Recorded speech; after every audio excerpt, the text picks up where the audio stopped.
Next week is the amateur draft. The Milwaukee Brewers have technically 2 first-round picks. Who are the Brewers interested? We'll get to that next. Our man Dan Zielinski joins us after this here on Locked On Brewers.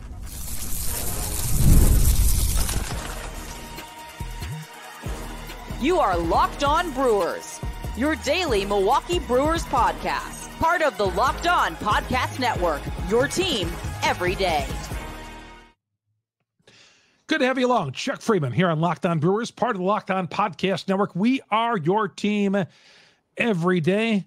Good to have you along. Off day on Monday for the Milwaukee Brewers. And what better time to talk about the Major League Draft that starts next week, Monday, Tuesday, and Wednesday. My man Dan Zielinski going to be joining me here in a little bit from BaseballProspectJournal.com. Dan is a draft guru. Had him on last year, got great response. And, of course, he's also a friend of mine. So he's going to get that special red carpet treatment coming on the show today. Today's show, of course, is brought to you by the folks at FanDuel. FanDuel, make every moment more. As playoffs wind down, the sports stop sporting. Well, we want them to keep on going. And this year, it's all about baseball. FanDuel is looking to hook up all customers with a boost or a bonus daily. That's right. There's something for everyone every day, all summer long. Visit FanDuel.com to get started. We get started with Dan Zielinski joining us, BaseballProspectJournal.com. You follow him at Dan Zielinski, Zielinski, number 3, because he's number 3 on the list, but number 1 in our hearts here on Locked On Brewers. Former intern of mine and going on to do great things. Dan, always a pleasure talking to you. Thanks, Chuck. Always enjoyed it. It's always good to catch up with you. Well, you've been doing a lot of homework. I know you've been looking at the draft and all that and interviewing. I think last year you told me you talked to like 60 prospects at all. How's been the prep work for this year's MLB draft coming for you? It's been great. I'm up to 62 draft interviews so far. Was out at the College World Series a couple of weeks ago, watching a bunch of these top guys, interviewing them, doing one-on-ones, talking to different coaches, people around them as well. Been out seeing some of the top guys in Wisconsin as well. So excited for the draft coming up here quick, and should be fun to see how it all plays out. All right, let's talk about a couple of guys who were in last year's draft. Brock Wilken, been hearing a lot about him and what he is. We talked about him last year from Wake Forest. And Cooper Pratt, going to be in the Futures game. Get to Pratt, first of all, and what you thought of his season, how he's coming along, because obviously he's having a great year. Yeah, I really liked Cooper Pratt last year when the Brewers drafted him in the 6th round. They paid him about $1 million over the projected signing bonus allotment for that pick. He was a guy coming into the draft considered a first, second round prospect, ended up falling to the 6th round where the Brewers took him. Cooper Pratt thought he was going to college, and then the Brewers gave him a call. But either way, Cooper Pratt has been one of the bigger steals so far of the draft, at least for a guy that wasn't selected in the 1st round. Someone who's showing really good plate discipline, especially for a guy only at 19 years old, hitting for average, showing some line drive, extra base hit power in that bat. He's playing at Carolina in Class A, where he's a younger player for that level and doing really well. And I've really liked his potential, and I think he's a guy that in a few years could be someone that's manning an infield spot for the Brewers. He's played shortstop this entire season at Carolina. I think he can stick at shortstop long term, but he definitely has the versatility to play other infield positions as well. Brock Wilken, the 1st round pick. What are the early returns on him, Danny? Yeah, Brock Wilken last year throughout the draft cycle, the big question with him was the swing and miss. He showed some improvement throughout his junior season, cut down on that, really had a lot of success for Wake Forest, was really a key piece in that Wake Forest lineup, a team that went deep into the NCAA tournament and fell just short of a national title.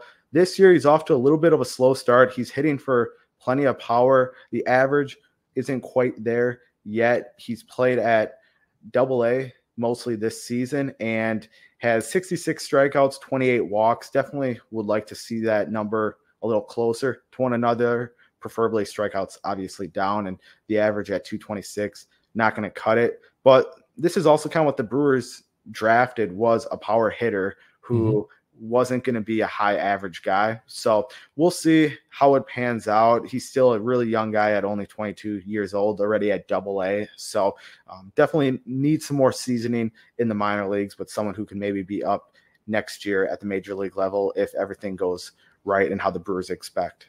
Dan, the Brewers minor league system seems like they're winning a lot of games. They're really, really good. I look at some of the records down there. Sometimes that isn't really a true indicator on major league talent down there. But when you look at the Brewers farm system, what kind of shape do you see that in? I think overall it's in pretty good shape. You have Jacob Misiorowski, who's the top pitching prospect in the farm system. He struggled a little bit with walks this year, but overall he's been decent. You'd like to see him be a little bit better. But again, a guy that could use a little bit more time, but I don't think it's too far off from pitching in the major leagues. He's at AA right now, only 22 years old, a lot to like with an elite fastball. And then we talked about some of the guys with Cooper Pratt, I think is definitely one of the premium prospects in this year's draft class. And if you kind of go down a ways too, just in their kind of farm system rankings, I've really liked Mike Bovee. He was a second-round pick for the Brewers last year, out of Nebraska, Omaha. I thought he was underrated. This year, he's having a lot of success, still not hitting for a ton of power, and that's something he's worked on with his swing mechanics, but I think he's kind of a guy that's underrated in their system. So Brewers farm system in general, I think there's some guys with a lot of upside still, and I think there's some guys that can also contribute later on the season for them as well. The Brewers have a lot of these young guys on the parent team right now on the major league level. A lot of their young outfielders are up here. Frelick, we could name a bunch of them, 5 or 6 guys in total, but there's so many. Do you look at outfield being one of the priorities for the Milwaukee Brewers, and how do you see them going on their pecking order and on things they might want here in this major league draft? Yeah, that's a great question. I guess in terms of just the MLB draft in general, most teams don't usually draft for need, especially early on in the draft. It's just not a long-term successful plan because things can change year after year. Guys don't pan out in the minor leagues. But if we look at what the Brewers have done in recent history, they've really focused on college position players early on in the draft. And it seems like this year they're kind of in that similar position. Outfield is definitely one of those areas. They've got guys like Carson Bench, who's an outfielder from Oklahoma State, Vance Honeycutt, another outfielder as well that they're looking at. If we're just looking at the Brewers' overall farm system and what they need, they could at this point add more outfielders because a lot of their premium outfielders are in the major leagues or AAA, and then they have never had a guy replace Prince Fielder since he left. So I still think at some point you need to find that long-term solution, and they've never been able to find a first baseman to do that. Third base is kind of a similar situation. Never have really found a long-term answer at third base. Brock Wilken could be that guy. So those are a couple areas. Pitching, you can never have too much pitching, and the Brewers have shown they can develop pitching as well. So I think those are some of the areas, if you're a Brewers fan, you'd hope maybe they'd address at some point throughout the draft. Dan Zielinski joining us from BaseballProspectJournal.com. We'll get more with him and see what he thinks about who the Brewers are zeroing in on 17 and 34 in that first round. Chuck Freeman here on Locked On Brewers, part of the Locked On Podcast Network. We are your team every day.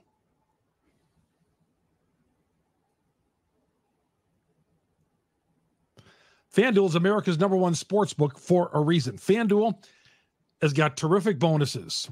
All this summer, FanDuel is hooking up all customers with a boost or a bonus daily. That's right. There's something for everyone all day, every day, all summer long. Head to FanDuel.com. Start making the most of your summer. Maybe like the Brewers coming up this week against the Pirates. Maybe next weekend against Washington. Brewers, will be favorites. They've been a good play all year long. FanDuel, the official sports betting partner of Major League Baseball. If you love sports, you like to go on a game or two like this guy likes to do, head on over to FanDuel. They'll take care of you with boosts and bonuses. FanDuel, the official sports betting partner of Major League Baseball. Chuck Freeman here on Locked On Brewers.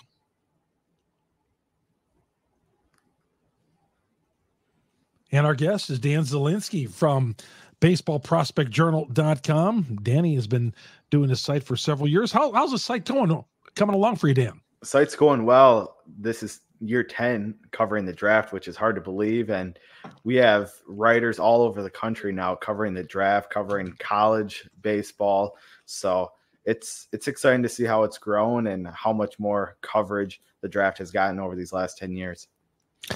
And Dan has been doing a great job doing that over the years and breaking down the draft and doing interviews. As he said, 62 different prospects he's interviewed so far. All right, let's get to a guy you mentioned right before the break, Danny. Carson Benj out of Oklahoma State.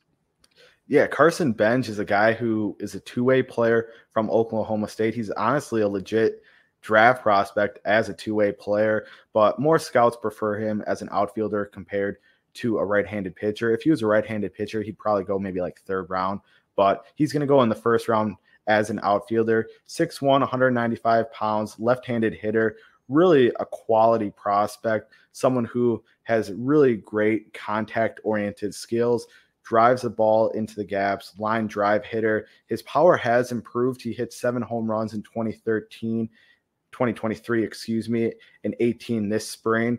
And he's a guy that scouts think maybe needs to make a couple slight swing adjustments to tap into a little bit more power. But really from an approach standpoint, a strike zone discipline standpoint, those are there. And he's a guy who's going to play a quality corner outfield spot. He's got above average arm strength. He's athletic. He was up to 96 on the mound. So a lot to like there with Carson Benj. Is he a guy, do you know if the Brewers have had interest, a guy that they're talking to? Because I see Benz's name mentioned somewhere for a lot of different teams in the draft. How do they go about doing this?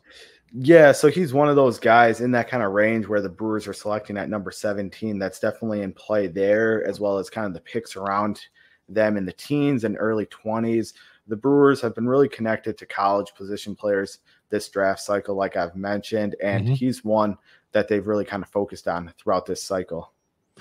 All right, Vance Honeycutt out of North Carolina. Tell me a little about the upside and what he's got going on. Yeah, I really like Vance Honeycutt. Now, he is a polarizing prospect when you talk to talent evaluators. He's someone I saw at the College World Series, really had a phenomenal NCAA tournament. He hit 6 home runs in 9 games. And when you just see the player, there's a lot to like from a size standpoint. He's 6'3", 190 pounds. He's athletic, hits for power, plays elite center field defense, can cover a ton of ground, make some highlight reel catches, strong arm, and really has 5-tool potential.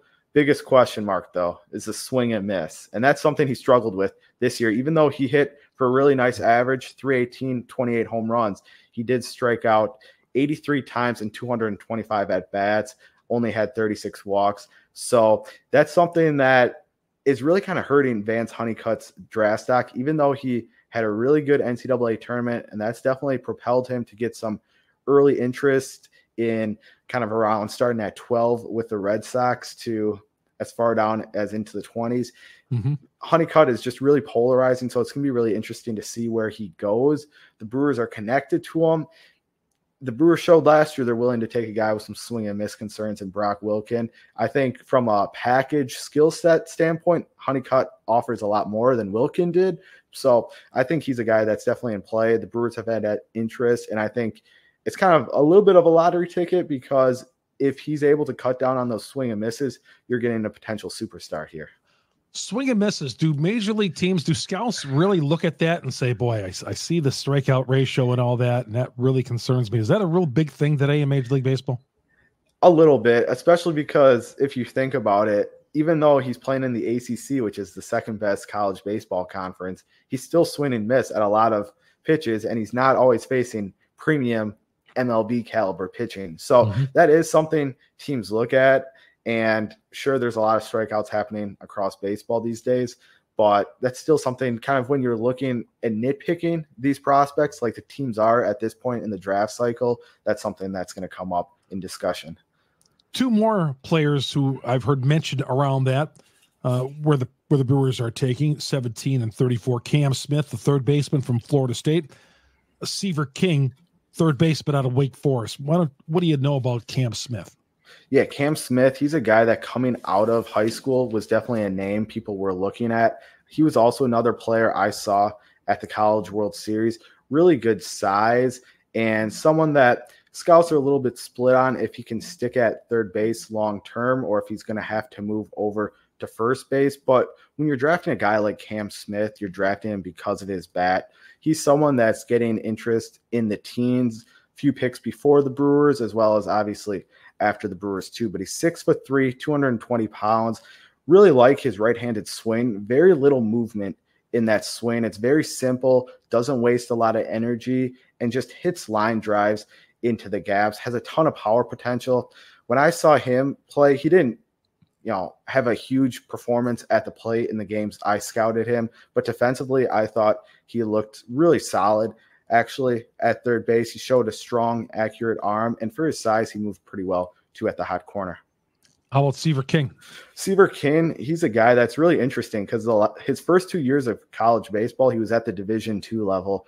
This past offseason, he transfers to Wake Forest, which is one of the better programs in college baseball.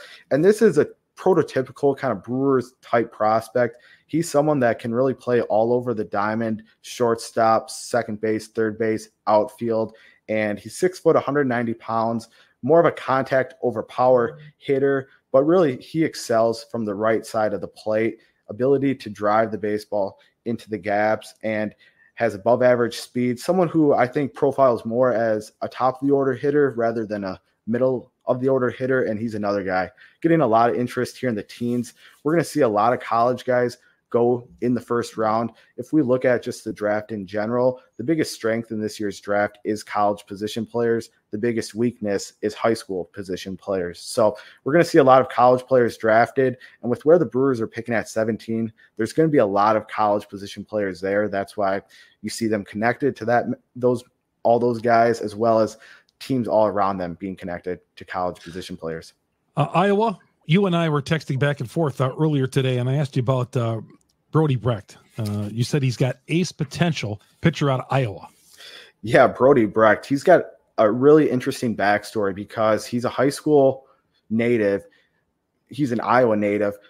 In high school, decided to bypass the draft and go to Iowa, where he was a two-sport guy for the first 2 years of his career. Played wide receiver on the football team and then pitched on the baseball team.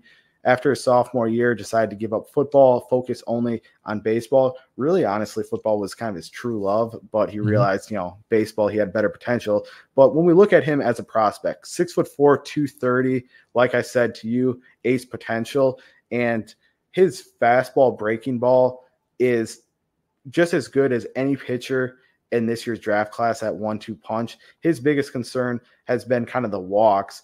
This year, he averaged 5.6 walks per 9. If we look at the top two pitchers in this draft class, Chase Burns, Hagen, Smith, they were both under 3.6 walks per 9. So just kind of shows the difference. But overall, from a pitch skill set standpoint, high 90s fastball, has touched triple digits. He even touched 104 last year at Maryland. And really just a lot to like from a size, arm strength, athleticism. His delivery doesn't really have any effort to it, pretty easy. So for me, he's a guy that if you get him in the right player development system, a system that's known for developing pitching, he could thrive. If he cuts down on those walks and improves his control, he's a frontline starter. If he doesn't, he's probably like a closer, high leverage reliever.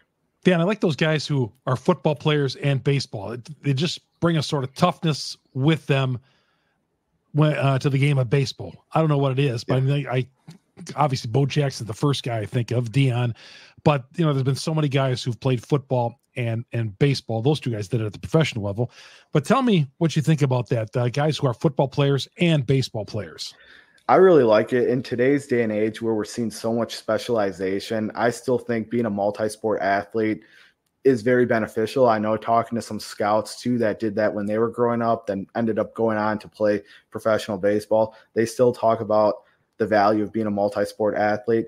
And like you said, I like it from the competitive standpoint and then also just the toughness mentality standpoint too. And Brody Brecht is a guy that saw time on the field at Iowa. So it's not like he was just a scrub football player. He was a talented football player. So I like that. And that's one of the things I like about him on the mound too, is that kind of bulldog mentality that he has from football. Awesome. Dan, hang on. We're going to do one more break here and come back. Dan Zielinski joining us from baseballprospectjournal.com.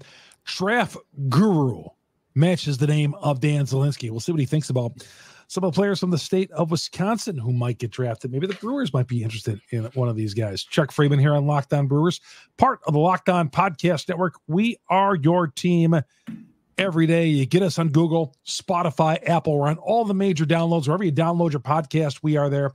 And of course, you find us on YouTube, our growing YouTube page. Please search YouTube. Go Locked On Brewers, hit the subscribe button, hit the bell that alerts you every time we drop an episode. And by all means, if you want to hear and see a handsome guy like Dan Z, you just don't want to listen to him. You want to be able to watch him and talk his stuff on YouTube. You get that on our YouTube page. We're coming right back here on Locked On Brewers. Locked On Brewers, part of the Locked On Podcast Network. We are your team every day. PrizePicks is the way to go. If you want to play daily fantasy sports, they got a daily fantasy sports app that'll knock your socks off. Over 5 million members active every day. Number one daily fantasy sports app. They're easy to use. The most exciting way to play daily fantasy sports. Unlike other apps, PrizePicks, it's just you against the numbers. That's it. You pick more or less 2 to 6 player stat projections and watch the winnings roll in. Get in on all the action with your friends. Become part of the PrizePicks community today. Download the PrizePicks app today. Use the promo code LOCKEDONMLB. That first deposit match up to $100. That's the promo code LOCKEDONMLB. PrizePicks, the first deposit that match up to $100. Pick more, pick less. It's that easy with PrizePicks and PrizePicks. And also, this show is brought to you by the tax professionals at Tax Network USA. Hey, collection season never ends. Just because tax season is over doesn't mean that the IRS will stop coming after you for unfiled taxes. IRS can garnish your wages, levy your bank accounts, and even seize your property. Don't let the IRS target you. Let the licensed professionals and tax professionals at Tax Network USA go to bat for you. Over 14 years experience, A+ rating by the Better Business Bureau. Tax Network USA saved their clients over $1 billion in tax debt. Whether you owe taxes, you got complicated matters requiring tax planning, or you finally hit that parlay and you got a little form you got to fill out, 1-800-549-1000. Visit TNUSA.com, TNUSA.com/locked on. And be sure to mention Locked On. Locked On Brewers at checkout, and you'll receive a $250 discount on their services. So you mentioned Locked On Brewers at checkout, you'll receive $250 off your services over at Tax Network USA. Chuck Freeman here on Locked On Brewers. Our guest today is my man Dan Z. Get him on Twitter. Dan Z, Dan Zielinski. ZIELINSKI3. Better yet, go to his website, baseballprospectjournal.com. Dan Zielinski been running that for 10 years. So when you were an intern with me 10 years ago, behind my back, you were running this website. I didn't know it's been going on for 10 years, Dan. Yeah, it's been a while. And even when I was covering the Brewers, I covered some drafts there. And I remember like early on, I was, asking Doug Melvin or whoever draft questions. And while the beat writers just kind of sat there. So good times covering the Brewers. It was great times. One of the best interns I've ever had. You're in the Freeman Intern Hall of Fame. Dan, what made you get interested in the amateur draft and amateur baseball in general? Yeah, that's a great question. So I've always had a passion for baseball, always enjoyed watching, talking about baseball.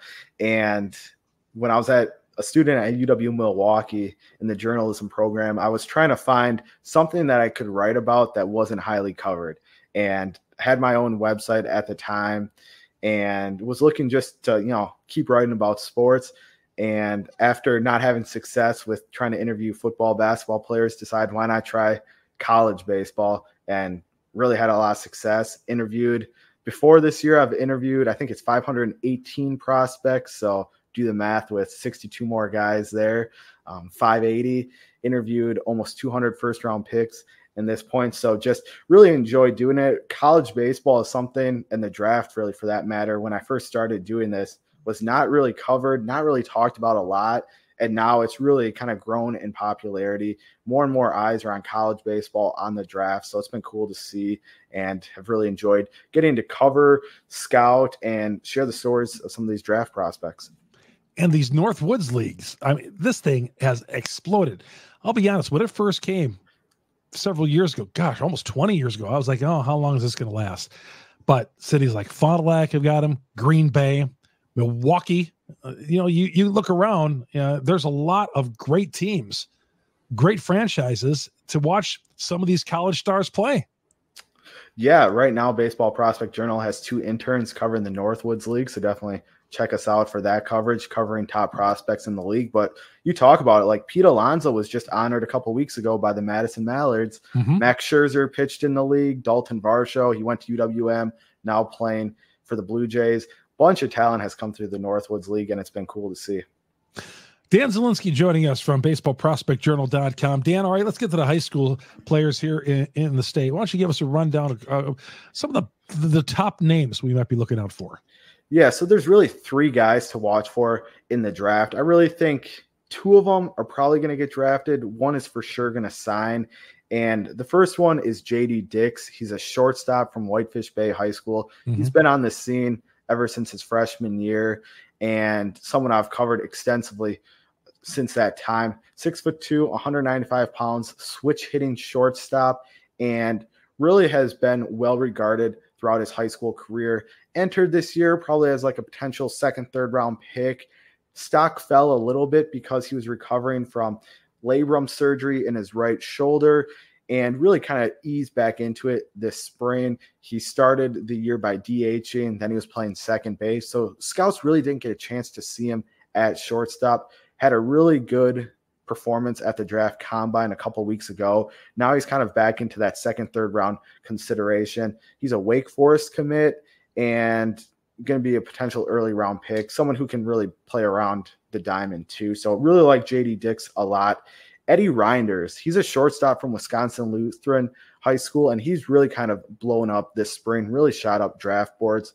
Someone who is now kind of in that 3rd to 5th round consideration.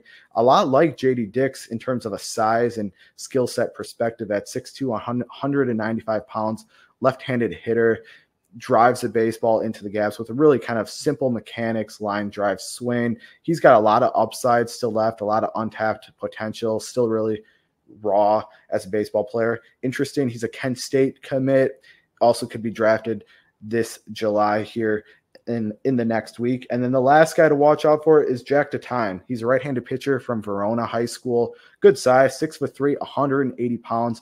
Biggest kind of hurdle for him is he's a high school right-handed pitcher, and that demographic is the riskiest demographic in the draft. Then you're talking about a guy from a cold weather state, so that just adds to it. He's someone who probably could be 4th, 5th round to 7th round pick. To me, he's a Xavier commit. If I'm him, I go to Xavier, pitch in college, try to improve my draft stock. But he's a guy throwing 96 on the mound from the right side. So there's a lot of potential there too. It's just with the demographic, where he lives, I think he's going to end up probably going to college if I had to put money on it. Dan, I see the Council boys. I know it's a long way before they're considered, but are they drawing any interest at all? I saw one of them was playing in the Northwoods League. Are they drawing any early interest at all? Not right now. They're honestly kind of similar to Craig in terms of a skill set standpoint. Not huge power hitters, more gap to gap, on base guys, play strong fundamental baseball. The younger Council son, who just committed to Northwestern after spending his freshman year at Michigan, probably has a little bit more upside than the older son, Jack and Brady Council. And they're probably going to get some looks. Helps that your dad's a major league manager. So I'm sure they'll get some looks when time comes, but they're not.